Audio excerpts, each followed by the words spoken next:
Sudah, Bu. Oke. Bisa langsung saya mulai ya. Mohon izin Bapak Ibu, mohon kerjasamanya juga. Pak Solihin, sudah mulai direkam belum kah? Sudah, Bu. Oke. Saya mulai ya. Assalamualaikum warahmatullahi wabarakatuh. Waalaikumsalam warahmatullahi wabarakatuh. Kurang kompak ya. Ibu ulangi sekali lagi ya. Assalamualaikum warahmatullahi wabarakatuh. Waalaikumsalam warahmatullahi wabarakatuh. Nah, ini baru kompak. Oke. Sekarang untuk memulai pembelajaran ya, mohon dibantu untuk memimpin doa. Ketua kelas silahkan pimpin doanya dulu. Tommy, silahkan dipimpin doa. Ya, Bu. Teman-teman, sebelum kita mulai pelajaran kali ini, lebih baik kita berdoa dulu menurut agama dan kepercayaan masing-masing. Berdoa dimulai. Selesai. Terima kasih sudah, Bu. Oke, terima kasih Tommy. Selamat pagi anak-anak. Pagi, Bu. Pagi, Bu. Ya, gimana kabarnya hari ini? Alhamdulillah. Alhamdulillah, luar Luar biasa. biasa. Allahu Akbar. Ya, oke. Hari ini karena kurang semangat, jadi Ibu mau coba untuk tepuk pramuka, boleh ya? Boleh ya? Boleh, Bu. Oke. Boleh, Bu. Bisa dipimpin oleh siapa ya? Tazam, silahkan pimpin untuk tepuk pramuka dulu. Baik teman-teman, ayo kita semuanya siap-siap. Taruh balpen baik-baik. Tepuk pramuka. Pramuka, Praja Muda Karana. Oke. Nah. Sip ya. Sudah mulai semangat? Bu. Oke, siap ya. Sudah siap untuk pembelajaran hari ini? Siap, Bu. Oke, ya. Pertama, Ibu mau tanya ke kalian, apa yang kita pelajari, mengingat kembali ya materi yang lalu, apa yang kita pelajari di materi lalu?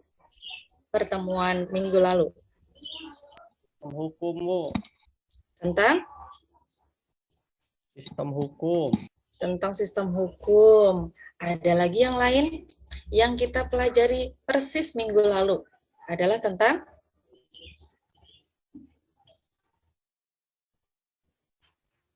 suprastruktur dan infrastruktur politik. Nah, apa yang kita pelajari di situ? Kita pelajari mengenai apa-apa saja yang membangun sistem politik di negara kita. Salah satunya adalah mengenai lembaga negara. Nah, hari ini kita akan belajar mengenai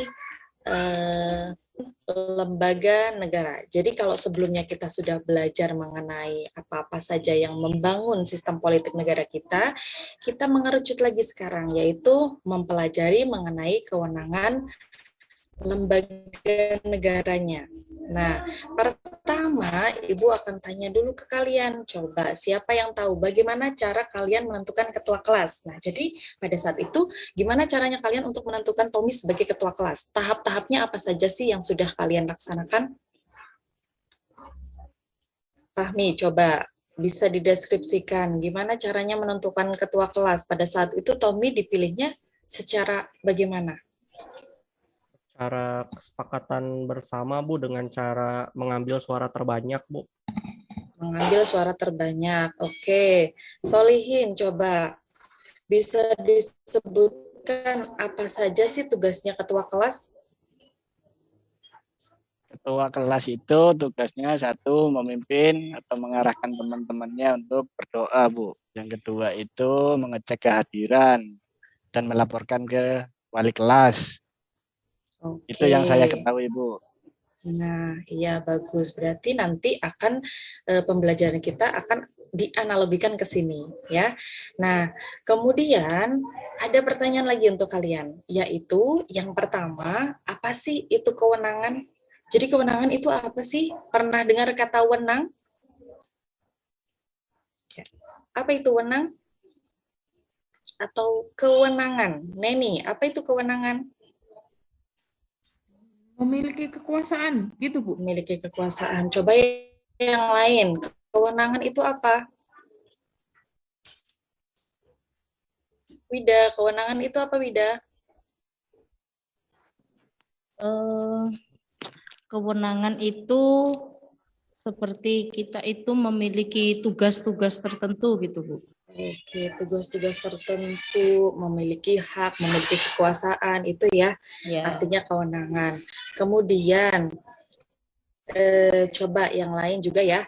Sekarang coba sebutkan contoh lembaga yang kalian tahu. Jadi lembaga negara di negara kita itu apa saja sih? Coba sebutkan. Edi, salah satu lembaga di negara kita itu apa? DPR, oke. Terus apa lagi? Ada? MPR. Terus? MA, MK, Komisi Yudisial. Oke, sip. Jadi itu DPD, adalah, betul, DPD juga termasuk. Nah, itu adalah lembaga-lembaga negara yang ada di negara kita. Kemudian, dalam pembelajaran ini nantinya akan Ibu bentuk kelompok ya. Jadi silakan kalian bentuk kelompok atau mau Ibu yang pilihkan kelompoknya? Ibu ya, Ibu pilihkan kelompoknya ya. Iya Bu. Oke. Siap. Jadi Ibu tentukan kelompoknya. Ini adalah kelompok, silahkan untuk duduk bersama kelompoknya masing-masing. Ya. Sudah? Sudah duduk berkelompok ya sekarang ya? Ya Bu. Oke. Nah, tugas kalian sekarang adalah mengidentifikasi kewenangan lembaga-lembaga negara yang ada di negara Indonesia.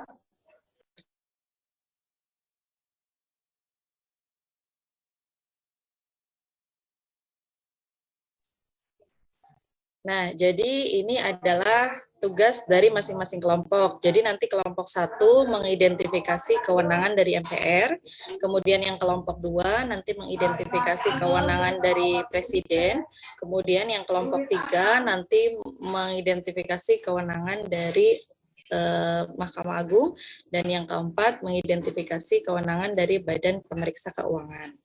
Nah, selain itu, tugas kalian nanti berkelompok, kalian juga diminta untuk mengidentifikasi masalah yang nanti akan Ibu tampilkan dalam video.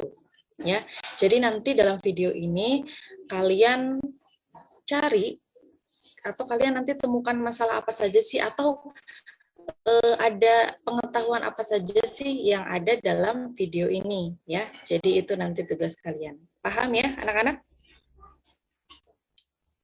Paham Paham? Bu. Paham. Oke. Ini kelompoknya. Nanti silakan Ibu kasih waktu 25 menit. Silakan kerjakan bersama kelompok ya, kerjasama.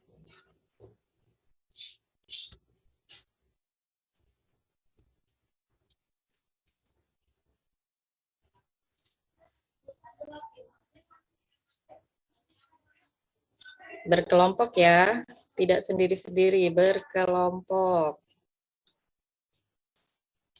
Ada kesulitan dalam mengerjakan, anak-anak? Tidak Bu. Sudah? Sudah selesai?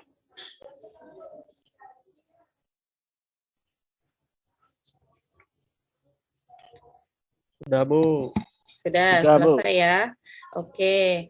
Nah, silakan nanti presentasi masing-masing kelompok ya. Jadi nanti masing-masing kelompok silakan melakukan presentasi sesuai dengan kelompoknya masing-masing, sesuai dengan kewenangan lembaga. Misalnya kelompok 1 nanti MPR, apa saja kewenangan dan juga masalah yang timbul dari video. Nah, ini Ibu akan sajikan videonya kalau nanti menentukan satu masalah atau satu pengetahuan yang mungkin muncul dari video ini. Begitu ya? Oke, Ibu akan mulai putarkan videonya. Silahkan diperhatikan.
Oke, semuanya sudah melihat videonya ya?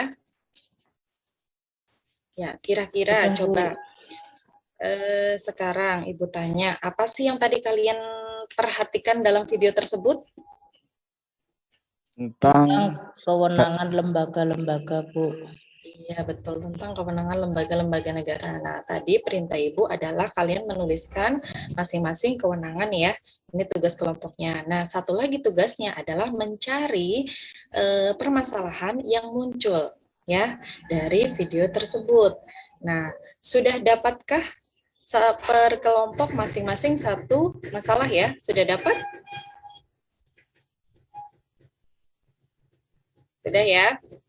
Oke, nanti masalah itu yang nanti kita akan bahas pada diskusi. Nah, sudah siap untuk mempresentasikan hasil diskusinya? Sudah siap ya? Ya, Bu. Ya, Bu. Ya, dimulai dari Siap. kelompok berapa? Silakan. Kelompok 1, Bu. Gak apa-apa. Kelompok 1. Iya. Oke, kelompok 1. Silakan presentasikan kewenangannya dulu, kemudian nanti jelaskan atau deskripsikan tentang masalah yang kalian angkat dari video ya. Silakan kelompok 1. Iya. Tugas Saya- wewenang MPR di sini yang pertama adalah mengubah dan menetapkan undang-undang. Yang kedua, melantik presiden dan wakil presiden hasil pemilihan umum.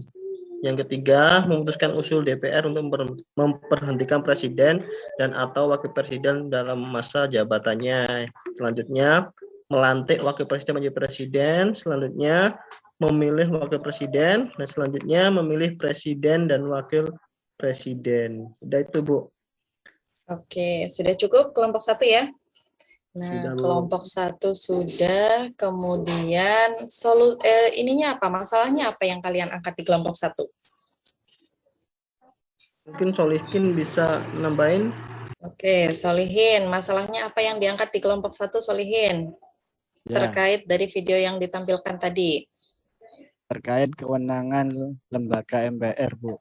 Mengapa MPR itu dalam memberhentikan presiden itu berdasarkan keputusan MK, Bu.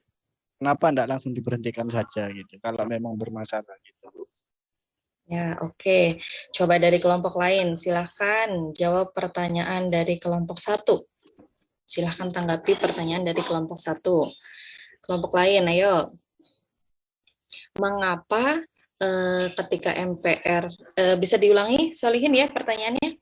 Ya, Ibu, saya ulangi lagi, mengapa MPR dalam memberhentikan presiden itu berdasarkan keputusan MK ya, Bu? Kalau Iya. enggak salah. Kenapa enggak langsung diberhentikan aja? Kan memang kewenangannya MPR, Bu. Seperti itu. Ya, oke.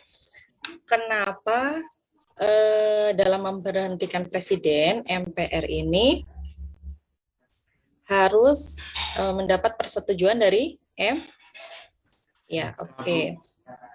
Nah, silakan kelompok lain. Kami dari kelompok 2, Bu. Oke, kelompok 2 silakan. Kenapa kok harus dapat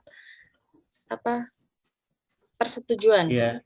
dari lembaga lain? Ya, mengapa ketika MPR memutuskan untuk memberhentikan presiden atau impeachment itu harus mendapat persetujuan dari Mahkamah Konstitusi, yaitu karena sistem atau penerapan trias politika di Indonesia itu pakai konsep pembagian kekuasaan, ya, sehingga kekuasaan itu harus dibagikan kepada beberapa lembaga tinggi negara. Tujuannya apa? Ya, untuk saling mengawasi satu lembaga negara dengan lembaga negara yang lain. Mengawasi dan menyeimbangkan. Mengapa harus persetujuan MA?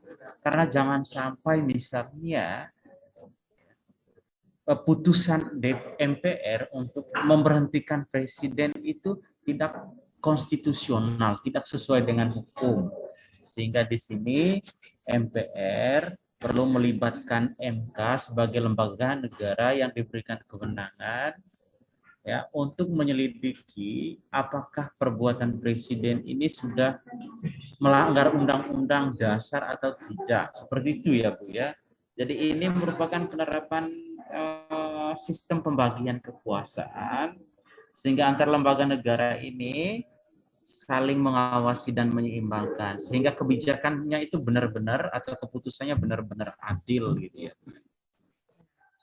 Begitu Bu. Oke, terima kasih Edi, jawabannya atau tanggapannya sudah bagus sekali. Ada kelompok lain yang mau menanggapi lagi? Ya Bu. Silakan Tazam. Iya Bu, kenapa ketika MPR mengusulkan pemberhentian presiden harus menunggu keputusan Mahkamah Agung? Kan seperti itu Bu? Iya, betul. Ya, namanya keputusan. Yang memberikan keputusan itu kan Mahkamah Agung Bu. Hakim anggaplah seperti itu. Bukan MPR Bu. Jadi keputusannya ya memang ada pada hakim. Karena sejatinya, apalagi MA memang kekuasaan tertinggi di negara kita kan seperti itu. Jadi memang intinya seperti itulah Bu. Intinya yang memutuskan itu ya nunggu keputusan dari MA. Seperti itu Bu. Itu Bro. Solihin. Terima kasih Bro. Maksud Tajam MK ya, bukan MA ya? Iya Bu, MK Bu. Iya, betul. Nah, betul sekali. Jadi apa tadi yang disampaikan oleh Solihin ya, pertanyaannya adalah atau masalahnya yang muncul adalah mengapa kok MPR ini butuh apa ya, butuh apa tadi ya, butuh kesepakatan ya dari MK untuk memberhentikan presiden. Jadi ada tahap-tahapnya. Jadi tidak hanya memberhentikan kamu berhenti presiden, enggak, tidak seperti itu ya. Jadi ada presiden ini nantinya melakukan kesalahan apa, kemudian apa saja yang dilanggar oleh presiden sehingga nanti diberhentikan. Kemudian keputusan dari MPR ini nantinya akan diajukan ke MK, kemudian MK memberikan putusan iya atau tidak gitu ya. Itu ada prosedurnya yang dilakukan. Betul sekali tadi apa yang disampaikan oleh Edi bahwa penerapan trias politika, bahwa di pelajaran sebelumnya kita sudah membahas juga tentang trias politika atau pembagian kekuasaan ya. Jadi tidak hanya satu yang memutuskan, tapi ada dukungan dari lembaga lain gitu ya. Nah, bagus. Kelompok 1 sudah mempresentasikan ya. Ada tanggapan lagi dari yang lain? Atau ada yang tidak setuju dengan pendapatnya kelompok 1? Atau pendapatnya dari teman-teman? Oke, cukup ya. Jadi untuk kelompok 1, cukup untuk presentasinya. Tadi kewenangan MPR-nya juga sudah disampaikan. Kemudian kita berlanjut ke kelompok 2. Kelompok 2 kelompoknya siapa tadi? Saya Bu. Kelompok 2 kelompoknya Edi ya. Edi, Widya Arif, dan Heru. Silakan siapa yang mau menyampaikan presentasinya? Edi dulu Bu. Edi, oke. Silakan Edi. Iya, ini kelompok kami mendapat tugas kewenangan lembaga presiden atau kewenangan presiden sesuai dengan Undang-Undang Dasar. Di sini Bu ada 2. Kewenangannya sebagai kepala negara, ada kewenangannya sebagai kepala pemerintahan. Sebagai kepala negara, memegang kekuasaan yang tertinggi atas angkatan darat, laut, dan udara. Yang kedua, menyatakan perang, membuat perdamaian dan perjanjian dengan negara lain. Yang ketiga, membuat perjanjian internasional lainnya dengan persetujuan DPR. Kewenangannya sebagai kepala pemerintahan, memegang kekuasaan pemerintahan. Yang kedua, mengajukan rancangan undang-undang kepada DPR. Yang ketiga, menetapkan peraturan pemerintah. Adalah mengangkat dan memberhentikan para menteri. Itu Bu. Sedangkan untuk pertanyaannya adalah mengapa kok presiden itu dilimpahi 2 tugas sekaligus sebagai kepala negara, kepala pemerintahan. Nanti kasihan kan Bu, kayak Pak Jokowi, nanti tambah kurus Bu, terlalu banyak tugas ini. Itu Bu. Terima kasih. Oke, bagus sekali pertanyaannya, Edi. Terima kasih. Sebelumnya, silakan teman-teman yang dari kelompok lain bisa mencoba menjawab pertanyaan dari kelompoknya Edi.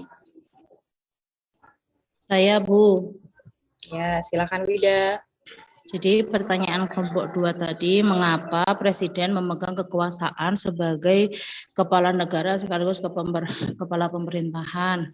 Karena menurut Undang-Undang Dasar negara kita itu menganut sistem pemerintahan presidensil. Jadi Presiden di situ juga memegang kekuasaan sebagai kepala pemerintahan. Seperti itu, Bu. Ya, oke, bagus sekali, betul apa yang Wida sampaikan. Jadi tadi ya, Edi, bahwa presiden, kenapa sih kok presiden ini diberikan dua kekuasaan sebagai kepala negara maupun kepala pemerintahan? Betul, karena negara Indonesia ini menganut sistem pemerintahan yang presidensial, di mana presiden ini dibebankan dua kekuasaan sebagai kepala negara maupun sebagai kepala pemerintahan. Begitu ya, Edi ya? Ya, coba dari kelompok lain, ada yang tidak setuju kah? Atau dari kelompok lain punya pendapat lain? Oke, berarti setuju ya bahwa Indonesia ini menganut sistem pemerintahan presidensial.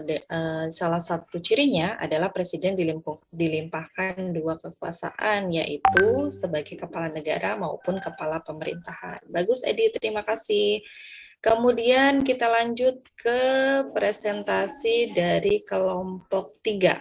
Nah, ini lembaganya adalah Mahkamah Agung. Coba kelompok 3. Kelompok 3 mau dipresentasikan oleh siapa? Iya, betul. Kelompoknya Tazam, Wida, Kesha, sama Guntur. Silakan. Ya, jadi di sini saya akan mempresentasikan wewenang Mahkamah Agung, yaitu yang pertama adalah berwenang mengadili pada tingkat kasasi. Terus yang kedua adalah mengajukan 3 orang hakim konstitusi. Karena kan hakim konstitusi ada 9, Bu, ya. Jadi yang 3 orang ini diajukan oleh MA. Terus menguji peraturan perundang-undangan di bawah undang-undang dan mempunyai wewenang lainnya yang diberikan oleh undang-undang. Selanjutnya, memberikan pertimbangan dalam hal presiden, memberikan gerasi dan rehabilitasi. Itu, Bu, hasil diskusi kelompok kami. Ya, kemudian permasalahan yang didapatkan oleh kelompok 3 apa nih? Apa, Bu, ya? Yang tentang, ini, Bu. Kemarin itu ada hakim MA yang ditangkap KPK, Bu, ya? Kalau Indonesia, Hakim Dimyati. Nah, itu bagaimanakah bisa gitu hakim? Jadi seorang hakim malah melakukan suap gitu. Padahal kan dia memiliki, seharusnya kan tidak seperti itu gitu. Kalau seorang hakim itu seharusnya menjadi contoh bagi penegakan hukum di Indonesia. Itu, Bu. Oke, berarti masalah yang ditemui ya terkait dengan MA dikaitkan dengan masalah yang ada atau masalah faktual ya yang terjadi akhir-akhir ini, yaitu tentang hakim yang ditangkap polisi terkait dengan apa tadi, Wida? Hakim yang ditangkap polisi terkait dengan suap, Bu. Suap. Oke, ya. Oke, sekarang coba Ibu tanya ke kelompok lain. Kenapa kok ada hakim yang bisa terkena suap, padahal hakim ini adalah tugasnya untuk mengadili. Nah, itu kira-kira tanggapannya dari kelompok lain? Silakan. Jadi semuanya itu sudah sangat rigid. Tergiur kena uang, Bu. Ini saya kelompok 3 juga sebenarnya, Bu. Iya, silakan, Tazam. Iya. Nggak apa-apa. Karena mungkin tergiur dengan uang, terus kemudian yang kedua merasa tidak cukup dengan gaji yang dimiliki, kurang bersyukur, sehingganya ya seperti itu, Bu. Iya.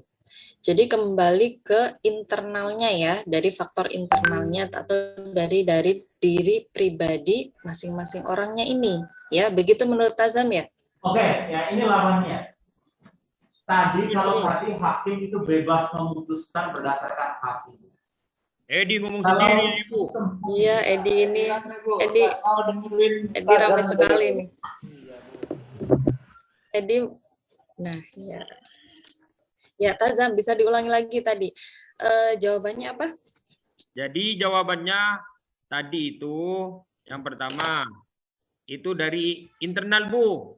Ya, Faktor internal dari dalam dirinya sendiri. Selalu merasa tidak cukup dengan apa yang dimiliki, tidak memiliki rasa bersyukur dengan apa yang sudah dipunyai, sehingganya dia tergiur ketika melihat tawaran, apalagi berbentuk uang, Bu. Seperti itu. Iya, betul. Jadi faktor yang bisa menjadikan hakim ini bisa disuap adalah dari diri sendiri atau dari internal, begitu ya Tazam ya?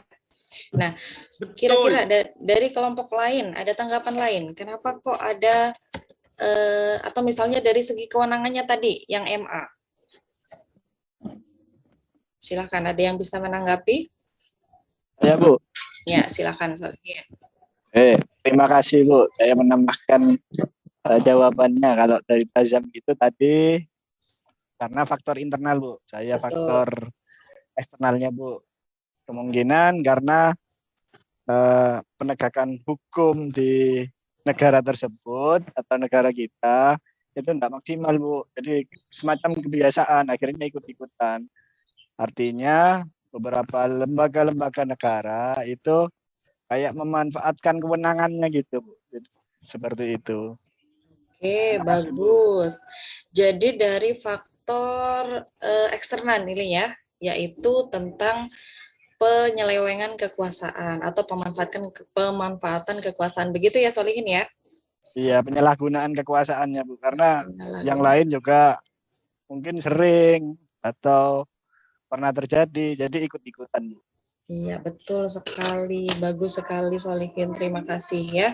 Jadi tadi dari masalah yang diangkat oleh kelompoknya Wida, ya, salah satunya adalah kenapa kok hakim ini ditangkap polisi karena suap ya. Kembali lagi, padahal hakim ini atau hakim ini fungsinya adalah untuk mengadili satu kasus. Nah, kenapa malah dia membuat kasus? Jadi faktornya ada dari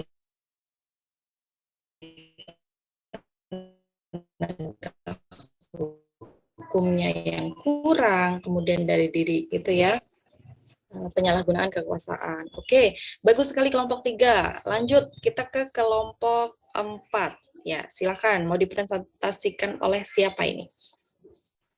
Intan, Fahmi, Bunga, dan Sarah. Intan. Oke, silakan Intan. Sampaikan apa saja kewenangan dari BPK. Nah, oke, silakan Intan. Baik, Ibu. Terima kasih atas waktunya. Kewenangan BPK menurut kelompok kami adalah memeriksa pengelolaan dan tanggung jawab tentang keuangan negara yang hasilnya diserahkan kepada DPR, DPD, dan DPRD. Itu Bu untuk kewenangan BPK kalau menurut kelompok kami. Ya, oke, kemudian masalah yang diangkat apa ini dari kelompok 4?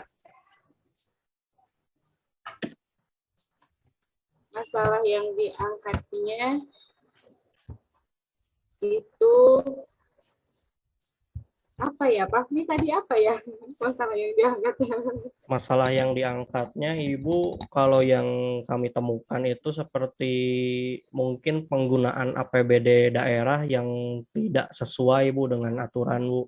Jadi seharusnya APBD ini dilaporkan dan digunakan sesuai dengan aturan dari pemerintah, tetapi di sini tidak sesuai atau ada penyelewengan, Ibu.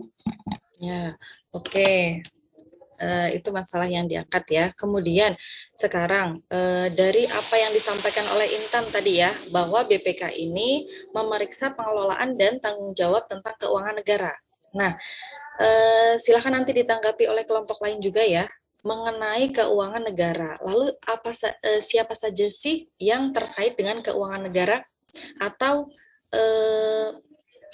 apa ya? Jadi objek apa sih yang diteliti oleh BPK nantinya? Kira-kira dari kelompok lain ada yang bisa menjawab?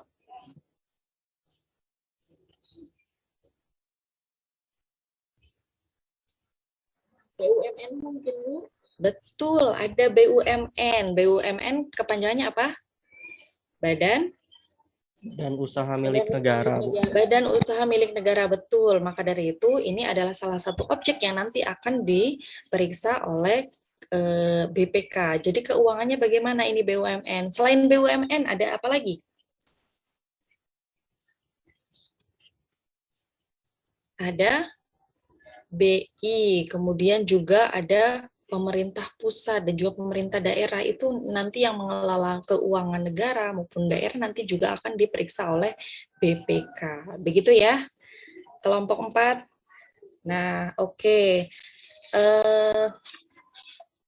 Dari apa yang sudah disampaikan oleh teman-teman dari presentasi maupun dari masukan dari teman-teman yang lain, kesimpulannya apa sih yang kita dapatkan? Kesimpulannya apa sih? Apa yang kita pelajari hari ini tadi? Satu, tentunya mengenai lembaga negara. Iya, lembaga negaranya tadi. Coba Fahmi sebutkan, coba lembaga negara apa saja sih yang tadi kita pelajari? Tadi itu yang pertama itu ada MK, Bu. Terus ada Presiden, ada MA, dan juga yang terakhir ada BPK, Bu. Dan juga tadi dibahas juga tentang pemisahan kekuasaan, Bu, yang trias politika itu, Bu. Pemisahan kekuasaan dan juga kewenangan lembaga-lembaga negaranya. Coba, kalau untuk pemisahan kekuasaan, kenapa sih kekuasaan ini harus dipisah-pisah? Ada MPR, ada DPR, kenapa tidak satu saja presiden gitu yang mengambil kekuasaan? Kenapa? Biar efektif. Ada yang bisa menjawab? Biar efektif, Bu. Dalam pelaksanaan biar tugasnya. Efektif. Ya, terus ada pendapat lain nggak? Menerapkan otonomi daerah, Bu. Menerapkan otonomi daerah. Oke, ada lagi? Oke, cukup ya.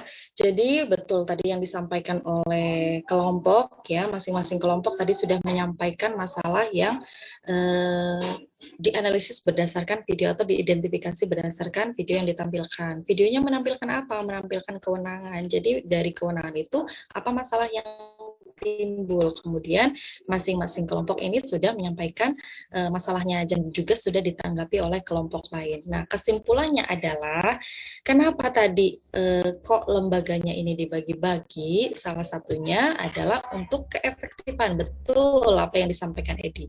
Untuk keefektifan, ya. Jadi supaya maksimal pekerjaannya. Yang kedua adalah untuk mengurangi pelanggaran.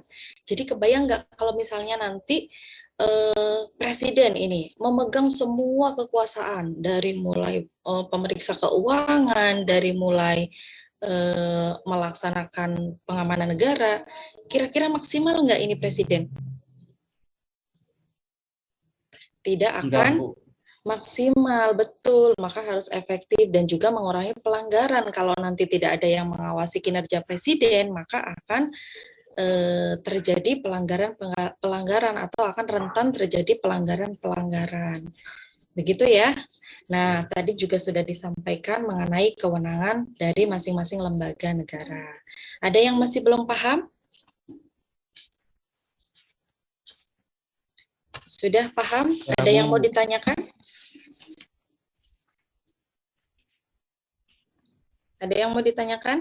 Ada sudah, Bu. Sudah cukup ya. Jadi nanti hasil presentasinya silakan nanti dikumpulkan. Kemudian untuk penugasan kalian silakan nanti pelajari tentang materi tata kelola pemerintahan yang baik ya. Jadi untuk tugas literasinya nanti Ibu berikan ke kalian yaitu dengan membaca materi yang akan kita berikan minggu depan.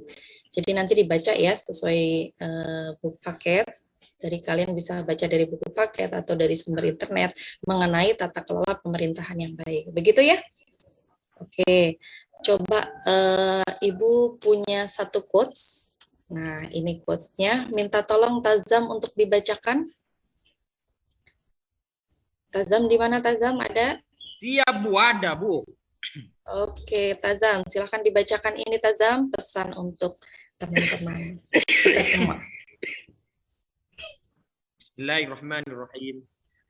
ولا تأكلوا أموالكم بينكم بالباطل وتدلوا بها إلى الحكام لتأكلوا فريقا من أموال الناس بالإثم وأنتم تعلمون. Artinya, dan janganlah sebagian kamu memakan harta sebagian yang lain di antara kamu dengan jalan yang batil.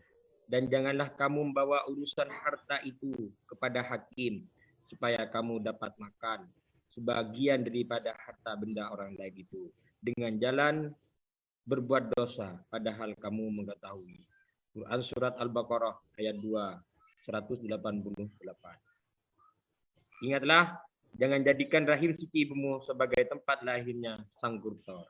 Nah, oke, bisa kasih tepuk tangan untuk Tazam. Oke, ya. Jadi pesan yang ingin Ibu sampaikan ke kalian terkait dengan lembaga negara, nantinya ketika kalian besar, ketika kalian jadi apapun itu, entah ada yang bekerja di MPR atau bekerja sebagai guru, bekerja sebagai pengusaha, sebagai apapun, nanti silahkan bersikaplah amanat, ya. Jadi harus amanah, ya, dimanapun kalian bekerja, dimanapun kalian bertugas, silahkan berarti harus amanah, begitu ya. Karena apapun pekerjaan kita nantinya insya Allah akan menjadi amal baik untuk kita sendiri, gitu ya.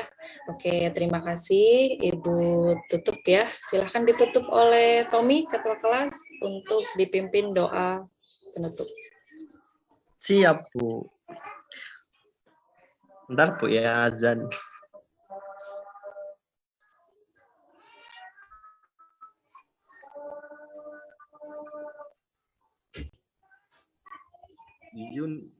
Saya mau izin Bu untuk kamar mandi. Ya, silakan Tazam.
Sebentar, mohon maaf ya.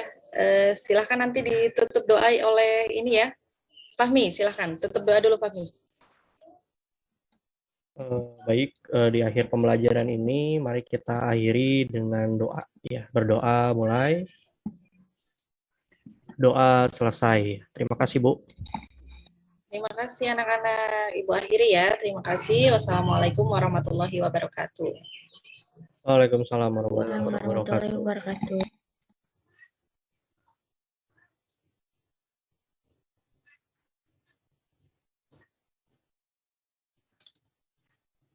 Ya, sudah Bu Maya, Bu Binti, mohon maaf tadi terkendala teknis sebentar. Saya cukupkan. Terima kasih.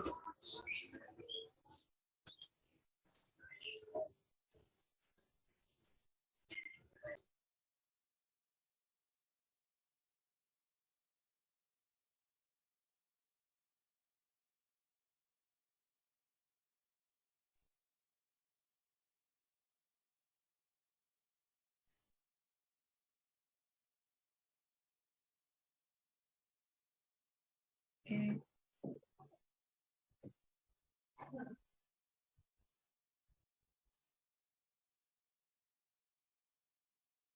Bu Rizky,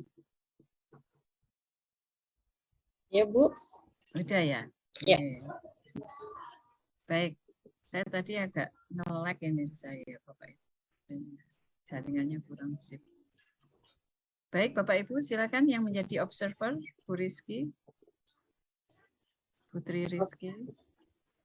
Observernya Bu Intan sama Pak Fahmi, Bu.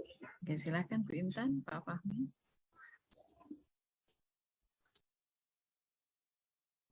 Ya, terima kasih Bu Tri, Bu Maya untuk kesempatannya. Sebelumnya kepada Bu Tri ya,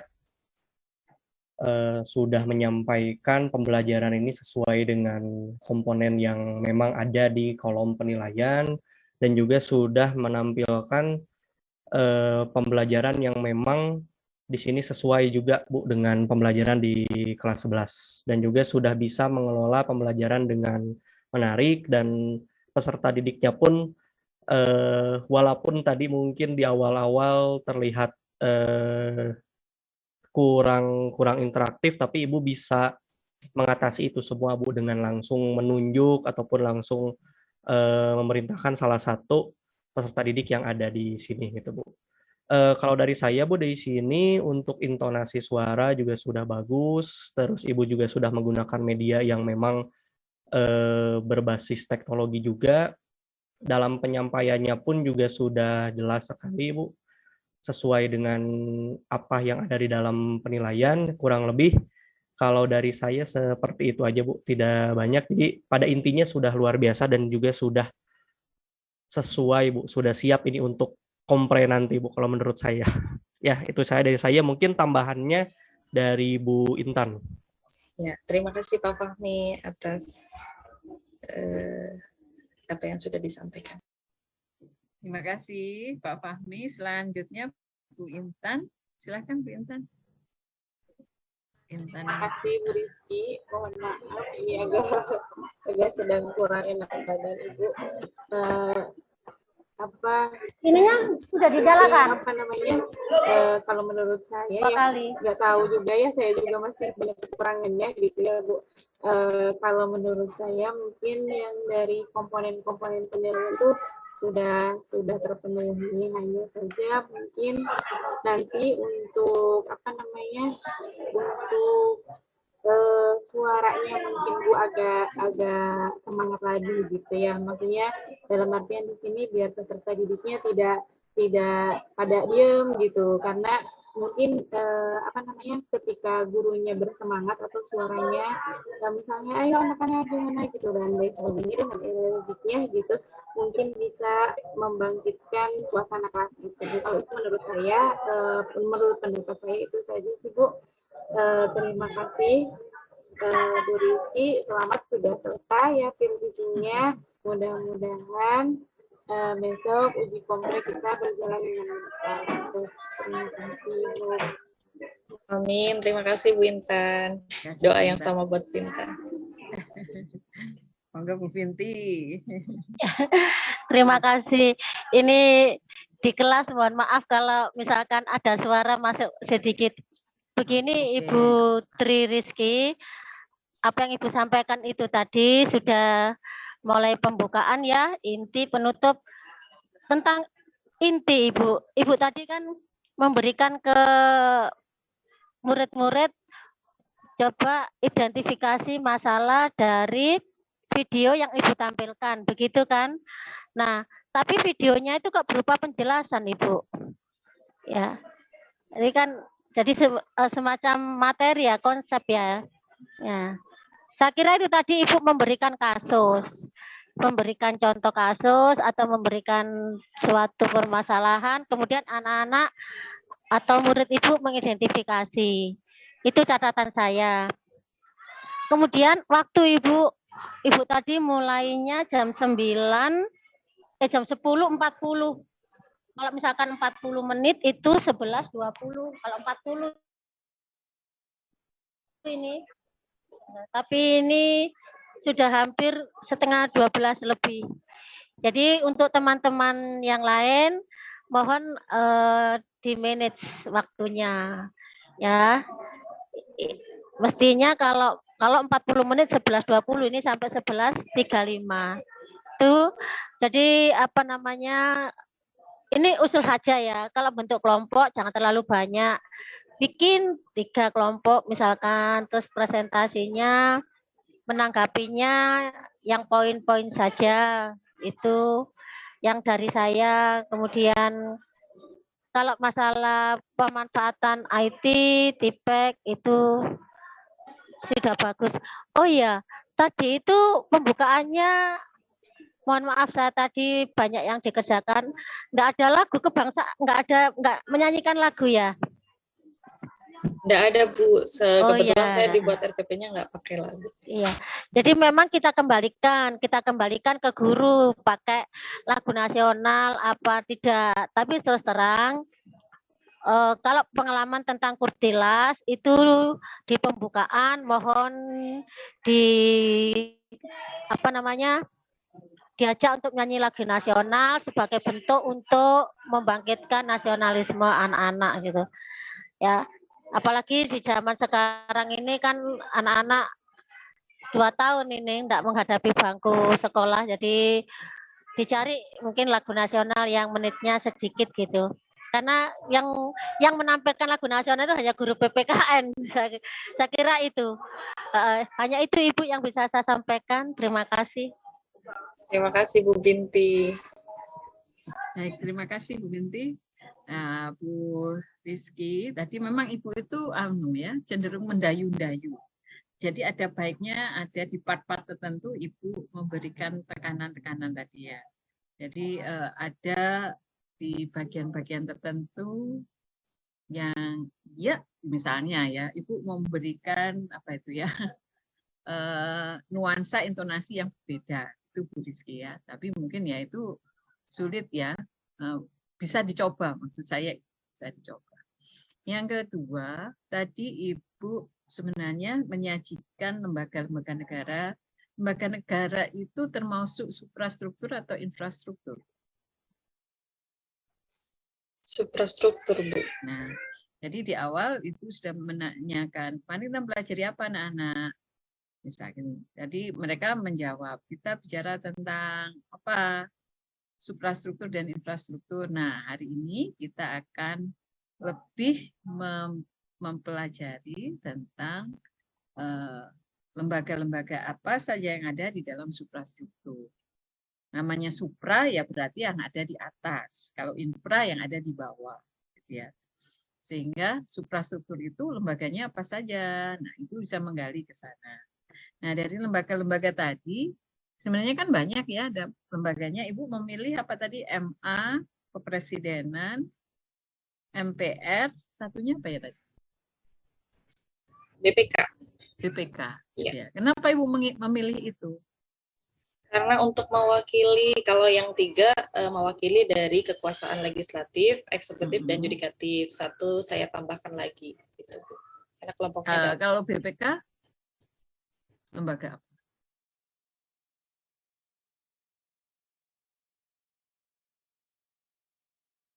Kan sudah eksekutif, legislatif, yudikatif. Kalau BPK termasuk lembaga apa?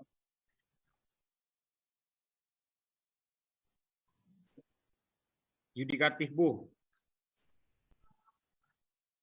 Masa yudikatif? BPK? Badan Penyidik Keuangan. Iya. Eksaminatif, Bu. Eksaminatif. Gitu ya. Nah, mungkin itu yang perlu perlu ditekankan. Kenapa Ibu tidak memilih DPR misalnya? Kenapa MPR? Maaf Bu, bisa diulangi Bu? Mengapa tadi Ibu sinyalnya untuk legislatif tidak memilih DPR tapi MPR? Oh, karena menurut saya MPR ini kan salah satu lembaga tertinggi negara ya. Jadi saya pilihnya MPR. Itu Bu. Memang ada lembaga tertinggi negara, Bu? MPR? MPR? Apakah lembaga tertinggi negara, Bapak Ibu? Bukan. Lembaga tinggi, Bu. Sama Oh, lembaga iya. tinggi negara. Jadi kalau memang Ibu mau bicara tentang MPR, dari tugas MPR itu membuat undang-undang dasar. Tugas DPR membuat undang-undang. Ya kan hanya beda levelnya, level peraturan yang dibuat.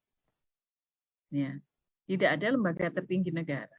Jadi ya kalau yang dijalankan oleh pemerintah itu sebenarnya kalau yang setara ya dengan peraturan pemerintah ya undang-undang sebenarnya, gitu ya.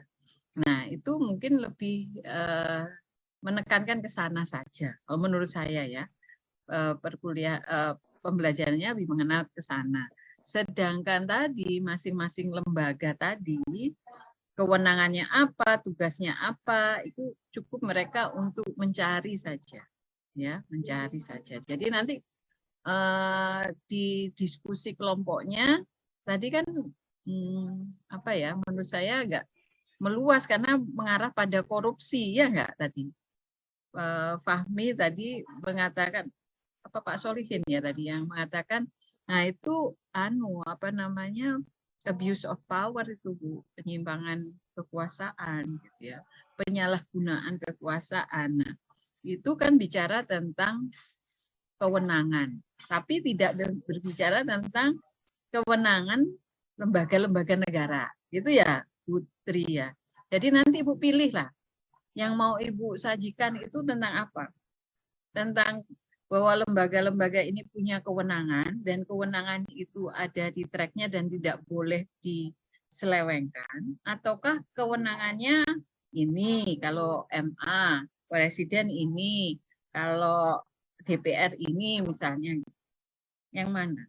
Kalau memang mau bicara tentang kewenangan lembaga-lembaga negara sebagai sebuah lembaga, dia punya kewenangan yaitu hak ya. Kewenangan itu apa? Hak yang bisa mereka bisa membuat keputusan gitu ya, punya hak di dalam membuat keputusan untuk orang lain. Nah itu harus dijelaskan, harus disampaikan yang mana yang ingin dicapai oleh peserta didik, sehingga materi esensialnya itu Ibu sudah tentukan apa, jadinya tidak melebar. Jadi tadi itu jadi korupsi, jadi mana gitu ya. Nah kalau memang Ibu mau mengarahkannya pada kewenangan yang baik ya, menggunakan kewenangan yang baik, maka apa itu tadi kewenangan masing-masing lembaga negara itu cukup dikenalkan saja, ya, sehingga praktik penggunaan kewenangan yang lebih ditekankan, itu. Jadi yang mana? Ya itu yang perlu di ini. Tapi sejauh ini pelaksanaan pembelajarannya tadi sudah student center ya, pokoknya semua aspek ya teknologi dan sebagainya tadi sudah dilakukan, kecuali memang tadi Bu, mungkin Ibu bisa apa namanya, tapi di awal tadi ada yel-yel ya Bu, enggak ya? Tepuk pramuka ada Bu. Oh iya itu... ada tepuk pramuka ya, ada tepuk pramuka, sorry. Ya ada tepuk pramuka. Nah tapi itu sudah cukup ya untuk menggantikan lagu nasional gitu ya, saya rasa ya. Tapi itu udah bagus. Artinya Bapak Ibu ada variasi gitu ya, ada lagu, ada apa tadi namanya ice breaking, ada tepuk gitu ya. Nanti ada yang yel-yel. Nah itu variasi ya. Itu bisa Bapak Ibu lakukan semuanya. Saya rasa itu Putri Rizky, semoga sukses terus, juga Bapak Ibu yang lain semangat ya untuk besok. Oke. Selanjutnya silahkan siapa? Pak Tommy kah? Ya Bu, saya Bu. Oke, silahkan Pak Tommy. Iya, terima kasih Bu.